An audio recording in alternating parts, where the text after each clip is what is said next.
إن الحمد لله نحمده ونستعينه ونستغفره ونعوذ بالله من شرور أنفسنا ومن سيئات أعمالنا من يهده الله فلا مضل له ومن يضلل فلا هادي له وأشهد أن لا إله إلا الله وحده لا شريك له وأشهد أن محمدا عبده ورسوله لا نبي بعده قال الله تبارك وتعالى في كتابه الكريم أعوذ بالله من الشيطان الرجيم يا أيها الذين آمنوا اتقوا الله حق تقاته ولا تموتن إلا وأنتم مسلمون يا أيها الناس اتقوا ربكم الذي خلقكم من نفس واحدة وخلق منها زوجها وبث منهما رجالا كثيرا ونساء واتقوا الله الذي تساءلون به والأرحام إن الله كان عليكم رقيبا يا أيها الذين آمنوا اتقوا الله وقولوا قولا سديدا يصلح لكم أعمالكم ويغفر لكم ذنوبكم ومن يطع الله ورسوله فقد فاز فوزا عظيما فإن أصدق الحديث كتاب الله وخير الهدي هدي محمد صلى الله عليه وسلم وشر الأمور محدثاتها وكل محدثة بدعة وكل بدعة ضلالة وبعد معاشر المسلمين رحمني ورحمكم الله أوصيكم ونفسي الخاطئ المذنب بتقوى الله فقد فاز المتقون. Khatib berwasiat untuk senantiasa bertakwa kepada Allah Subhanahu wa taala dengan menjalankan perintah-perintahnya dan menjauhi larangan-larangannya dimanapun dan kapanpun kita berada. Allah Azza wa Jalla telah berulang kali, berkali-kali memerintahkan kita untuk bertakwa kepada Allah, karena takwa merupakan satu-satunya jalan yang menyampaikan kita menuju Allah Azza wa Jalla, yang menyampaikan kita menuju syurga Allah Subhanahu wa taala. Wa tazawwadu fa inna khairaz zadi taqwa. Dan berbekallah kalian wahai manusia, dan sebaik-baik bekal adalah takwa kepada Allah Subhanahu wa taala. Ma'asyiral muslimin rahimani wa rahimakumullah. Nabi kita Muhammad sallallahu alaihi wasallam pernah ditanya oleh salah seorang sahabat yang mulia, bertanya tentang amalan yang paling dicintai oleh Allah Subhanahu wa taala. Ayyul amali ahabbu ila Allah? Amalan yang paling dicintai oleh Allah Subhanahu wa taala. Nabi sallallahu alaihi wasallam menjawab, amalan yang paling dicintai oleh Allah adalah amalan yang dilakukan secara kontinu, amalan yang dilakukan secara terus-menerus sekalipun sedikit. Begitu juga Aisyah radhiyallahu anha, beliau menceritakan tentang amalan yang paling dicintai oleh Rasulnya Muhammad sallallahu alaihi wasallam. Kalau tadi Nabi ditanya tentang amalan yang paling dicintai oleh Allah, Aisyah bercerita tentang amalan yang paling dicintai oleh Nabi Muhammad sallallahu alaihi wasallam. Kata Aisyah, amalan yang paling dicintai oleh Nabi kita Muhammad sallallahu alaihi wasallam, amalan yang dilakukan secara terus-menerus, istiqamah, ajak walaupun sedikit. Itu amalan yang paling dicintai oleh Nabi.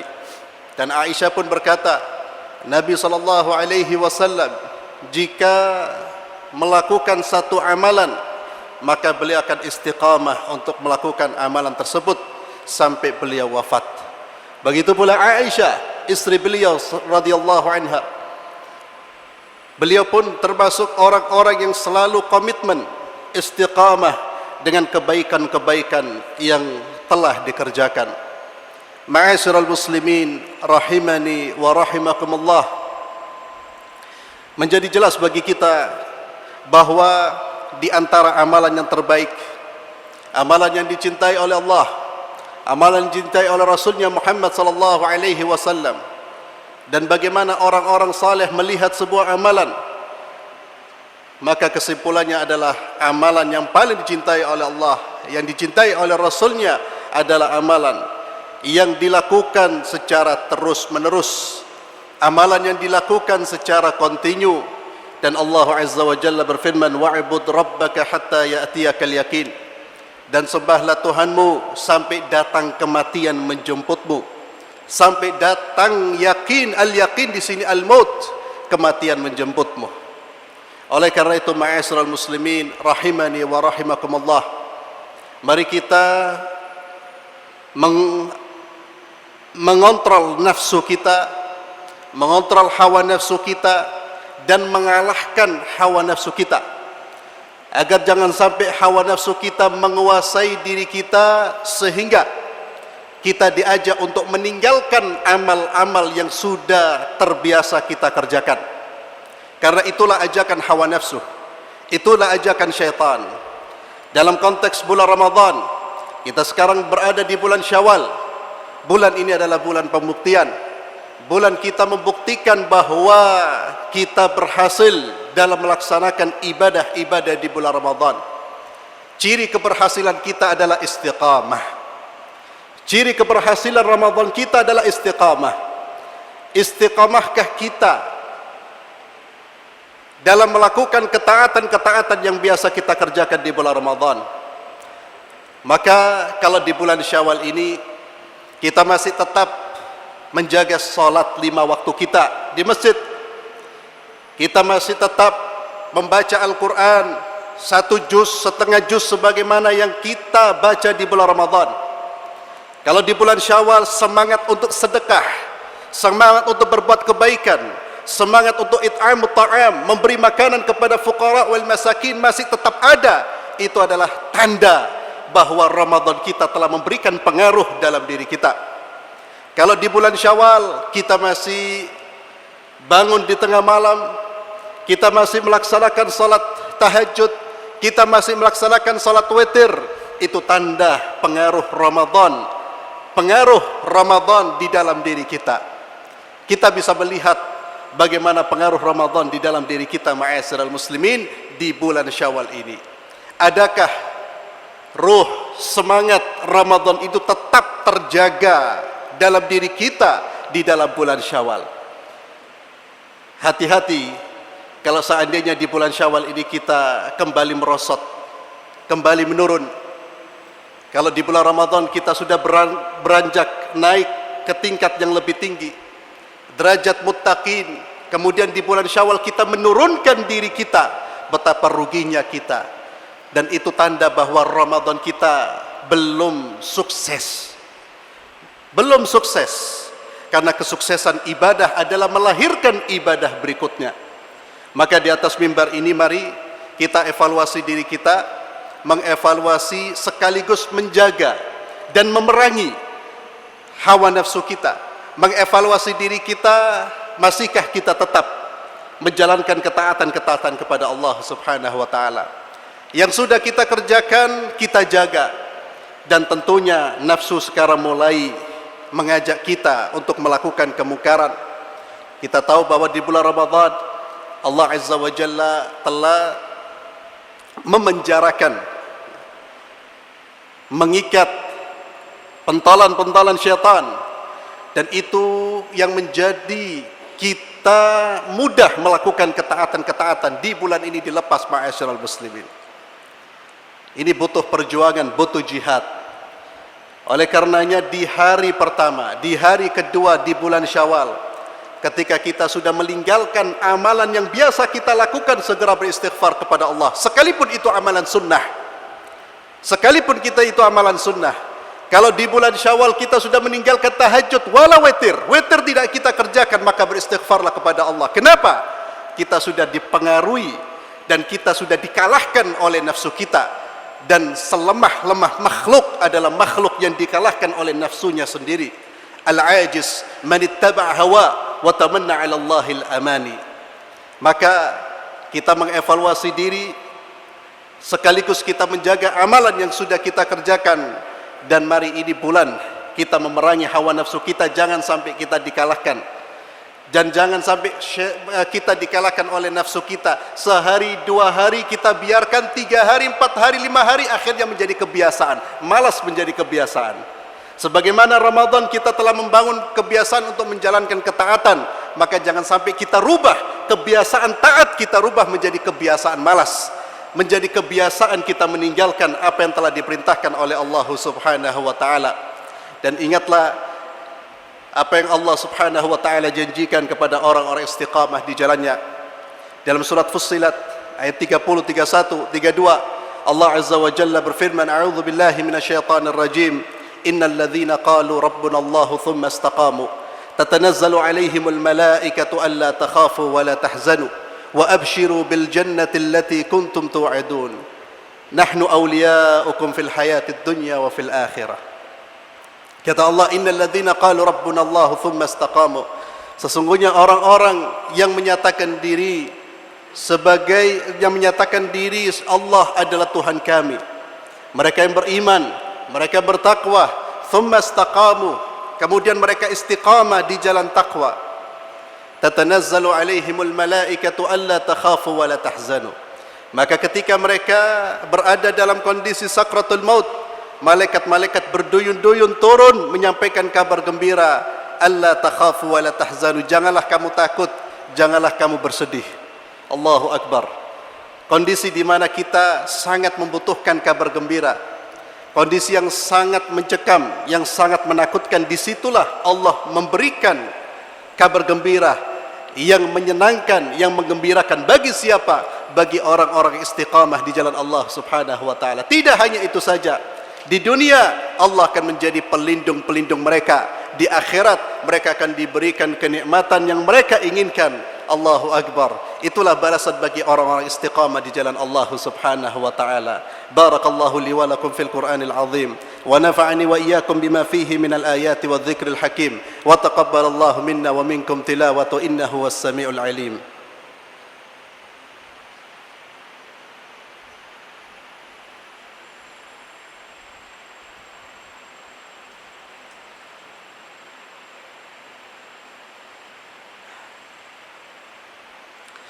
Alhamdulillahi Rabbil Alamin, wassalatu wassalamu ala ashrafil anbiya'i wal mursalin, Sayyidina wa Habibina Muhammadin wa ala alihi wa sahbihi ajma'in, wa ba'd.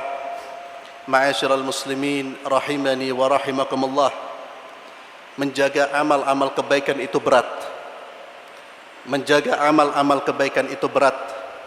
Tapi ingat sekali lagi ma'asyiral muslimin, dengan cara kita menjaga amal-amal ketaatan, maka kita akan sampai kepada tujuan yang kita inginkan, yaitu meninggal dalam keadaan husnul khatimah dan mendapatkan syurga Allah Subhanahu wa taala.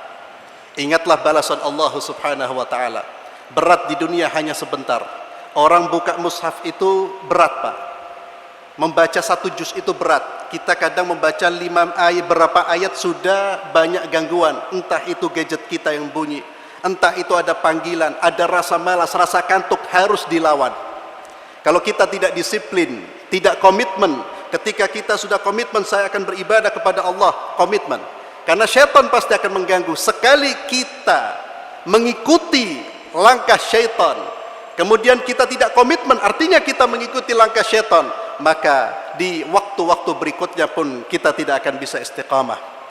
Istiqamah itu tsaqil, berat. Oleh karena itu balasan yang luar biasa dari Allah Subhanahu wa taala bagi orang istiqamah. Dan istiqamah di sini ma'asyiral muslimin tidak hanya istiqamah dalam menjalankan kebaikan, tapi istiqamah dalam meninggalkan kemungkaran. Istiqamah dalam meninggalkan kemungkaran. Di bulan Ramadan mungkin kita lebih berhati-hati dalam menjaga lisan. Di bulan ini kita harus lebih berhati-hati. Di bulan Ramadan mungkin kita tidak berani menggunjing orang, maka di bulan ini kita lebih berhati-hati lagi. Jadi bukan hanya istiqamah di dalam menjalankan ketaatan kepada Allah, tapi istiqamah di dalam meninggalkan perbuatan maksiat. Hati-hati para syabab, ya ma'syara syabab. Kalau di bulan Ramadan kita takut untuk datang di tempat-tempat maksiat, takut untuk melihat hal-hal yang diharamkan oleh Allah, ketahuilah di bulan Syawal haramnya perbuatan maksiat tetap diharamkan oleh Allah. Kalau kita takut di bulan Ramadan, Allah melihat kita, ketahuilah Allah juga melihat kita di bulan Syawal, di bulan-bulan berikutnya. Allah Subhanahu wa taala Hayyun Qayyum. Allah Maha hidup. Allah tidak hanya berada di bulan Ramadan. Demi Allah, dengan kita istiqamah menjalankan ketaatan, menjauhi larangan, di awalnya sangat berat, tapi subhanallah, ketika seorang hamba melakukan ketaatan tersebut, dia menjaga, demi Allah, dia akan merasakan kenikmatan hidup sebelum dia merasakan kenikmatan syurga. Tanya kepada orang-orang hijrah yang dulunya berbuat maksiat, yang dulunya tidak salat, yang sekarang menjadi orang-orang salat. Lebih nikmat mana? Kehidupan anda bergelimang dengan dosa atau kehidupan anda ketika bergelimang dengan ketaatan? Demi Allah, mereka pasti menjawab, bergelimang dengan ketaatan itu lebih nikmat, lebih tenang, lebih baik daripada ketika saya bergelimang dengan dosa. Ini balasan di dunia, belum lagi ketika kita menghadapi sakratul maut, belum lagi ketika di syurga Allah Subhanahu wa ta'ala. Istiqamah itu berat. Oleh karena itu, ma'asyiral muslimin, hendaknya kita menjaga keistiqamahan kita dengan apa? Dengan pertama, berdoa kepada Allah Subhanahu wa ta'ala. Terus menerus berdoa kepada Allah dengan doa yang diajarkan oleh Nabi, Allahumma ya muqallibal qulub tsabbit qalbi ala dinik wa ala ta'atik. Dan jangan pernah kita sudah merasa aman, merasa orang yang sudah memiliki kekuatan iman sehingga kita jarang berdoa kepada Allah. Nabi kita Muhammad sallallahu alaihi wasallam, manusia yang paling beriman, manusia yang paling bertakwa, manusia yang dijamin syurga oleh Allah. Beliau memperbanyak doa, Allahumma ya muqallibal qulub, ya Allah yang membolak-balikkan hati, tsabbit qalbi ala dinik, teguhkan hatiku di atas agamamu. Kalau Nabi sallallahu alaihi wasallam memperbanyak doa itu, apalagi kita berdoa kepada Allah, terus minta kepada Allah istiqamah. Yang kedua, ma'asyiral muslimin, agar jiwa ini bisa istiqamah dan tidak mau menuruti hawa nafsu serta bisikan-bisikan syaitan, ingatlah tentang balasan bagi orang-orang istiqamah. Apa balasannya? Husnul khatimah. Apa balasannya? Syurga Allah. Apa balasannya? Allah akan memberikan kehidupan yang baik, artinya ketenangan hidup dan rezeki yang halal. Ingatlah selalu. Dan ingatlah selalu dampak buruk dari orang-orang yang tidak istiqamah di jalan Allah, kebalikan dari kebaikan-kebaikan yang akan didapatkan oleh orang-orang istiqamah di jalan Allah. Dan yang terakhir, agar kita bisa istiqamah di jalan Allah Subhanahu wa ta'ala, tempatkan diri kita di lingkungan yang benar. Bergaulah dengan orang-orang yang istiqamah. Bergaulah dengan orang-orang yang senang membaca Al-Quran. Bergaulah dengan orang-orang yang orientasinya adalah akhirat. Orang-orang yang hidup orientasinya adalah akhirat. Dia menjalani kehidupan, tapi kehidupan yang dia jalani ini bekal untuk menghadapi akhirat. Bergaulah dengan mereka. Jangan bergaul dengan manusia-manusia yang tidak mengenal akhirat, yang tidak mengerti akhirat. Kehidupan mereka hanya dunia saja. Demi Allah, pergaulan itu akan memberikan pengaruh yang luar biasa. Orang yang dulunya taat bisa menjadi tidak taat, bahkan bisa menjadi tidak salat disebabkan karena pergaulan. Begitu pula sebaliknya, ada orang yang tidak salat, kemudian karena bergaul dengan orang-orang baik, dia menjadi orang yang salat. Jagalah lingkungan, tempatkan diri kita di lingkungan yang benar. Lingkungan yang benar yang bisa menumbuhkan keistiqamahan kita adalah masjid, rumah Allah Subhanahu wa ta'ala, halaqah-halaqah pengajian, tempat-tempat zikir, kawan-kawan saleh. Itulah tempat-tempat yang bisa menumbuhkan keistiqamahan di jalan keistiqamahan dalam diri kita. Mudah-mudahan apa yang saya sampaikan bermanfaat, terutama untuk diri saya pribadi dan juga kepada para jamaah sekalian, dan mudah-mudahan Allah Azza wa Jalla memberikan keistiqamahan kepada kita sampai kita berjumpa dengan Allah Subhanahu wa ta'ala. Allahumma salli wa sallim ala sayyidina Muhammad. Allahumma ya arhamar rahimin, Allahumma ya akramal akramin, Allahumma ya malikal mulk, ya aziz ya ghafar, ya sattar, ya rahman ya rahim. Allahumma ja'al jam'ana hadha jam'an marhuma wa tafarraqana min ba'di tafarruqan ma'suma wa la taj'al fina شقيا ولا محروما. اللهم يا مقلب القلوب ثبت قلوبنا على دينك وعلى طاعتك. اللهم يا مقلب القلوب ثبت قلوبنا على دينك وعلى طاعتك.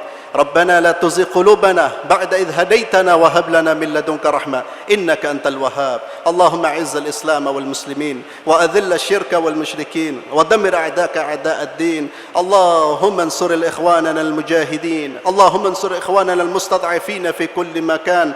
اللهم انصرهم على عدوهم يا رب العالمين. اللهم إنا نسألك رضاك والجنة ونعوذ بك من سخطك والنار. اللهم تقبل صالحات أعمالنا، اللهم تقبل صيامنا، اللهم تقبل قيامنا، اللهم تقبل ركوعنا، اللهم تقبل صالحات أعمالنا يا أرحم الراحمين. ربنا آتنا في الدنيا حسنة وفي الآخرة حسنة وقنا عذاب النار. وصل اللهم على سيدنا محمد وعلى آله وصحبه وسلم والحمد لله رب العالمين. أقيموا الصلاة.